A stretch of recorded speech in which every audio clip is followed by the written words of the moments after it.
Richard Dawkins refused to debate Philip Johnson in the 90s. Let's have a look at Johnson's reasoning for wanting this discussion. Wouldn't you like to hear Richard Dawkins' reply to all of this? So would I. In fact, he was invited to debate me on the radio out here while I was here by the BBC, and he declined, saying he didn't want to dignify my position or give me any publicity or something like that, which is what you do say when you're in that kind of a situation.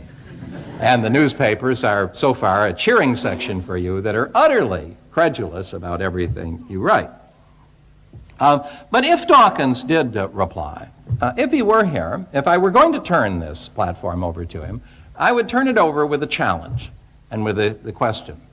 And here's what I'd ask him. I would say, Professor Dawkins, what would happen if you put aside your materialist prejudice for a while and just looked at the evidence that I've discussed and some other things that I could give him in addition, without assuming that you know the answer in advance? See, remember, he does insist he knows the answer in advance. That's universal Darwinism. So what if you put that aside? What if you said, I'm willing to consider that possibly materialism isn't the answer? That it may be that biology is the study of complicated things that look as if they were, give the appearance of having been created by a creator for a purpose, because that's just what they are. Just as a possibility. What if you did that? If you did, wouldn't you come out agreeing that a person who lacked that a priori commitment to materialism would see a lot of reason for doubting that the blind watchmaker really can make all those watches? I'd love to hear him answer that question, particularly before a knowledgeable audience. But I don't think Professor Dawkins would ever be willing to put his faith through such an ordeal. Wow. Johnson had a way with his words, didn't he?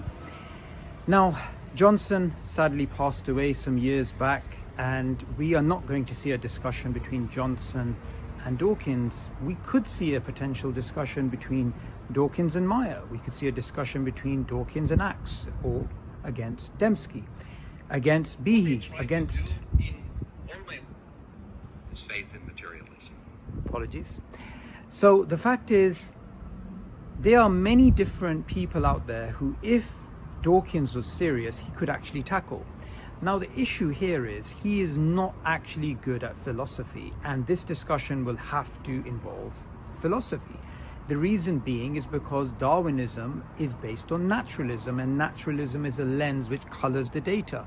So whether we're looking at biochemistry, anatomy, genetics, psychology, linguistics, bioinformatics, paleontology, all of these fields which are supposed to come together and support Darwinism only do so under the guise of naturalism forcing the data to say a particular conclusion.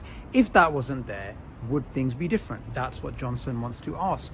And it's a question I don't think Dawkins is prepared to answer. Dawkins is still alive, and we have many of the proponents of intelligent design right at the forefront who've had decades of experience. They're alive. We can have a discussion. Why is it that Dawkins wants to, as he's doing now, react to random people online? And why does he want to not engage with the heads of the intelligent design movement, which, if anything, is gaining traction now in a way that's unprecedented? You have the likes of Stephen Meyer on the Joe Rogan show. You have the likes of Tucker Carlson and all these other big figures speaking about evolution. So this is the time. This is the time to actually come forward and defend Darwin, defend Darwinism, and to actually articulate your worldview. Why are you running away from such important discussions? It is important for the public to know, after all, is your view correct? Is it correct that Darwinism does away with the illusion of design? Does it show that design is an illusion? Is it the case that we cannot infer that there is a creator, there is a higher intelligence from the biochemical systems that we are seeing all around us, which are absolutely amazing, and this astonishing nanotechnology, which is right down at a level which is invisible to the naked eye, but not invisible to a perceptive mind. Now, one last thing I do want to share is when it comes to the changes which are taking place in terms of biology. We have this massive revolution happening, and this is a direct challenge to classical Darwinism, to modern Darwinism, neo-Darwinism, whatever you want to call it.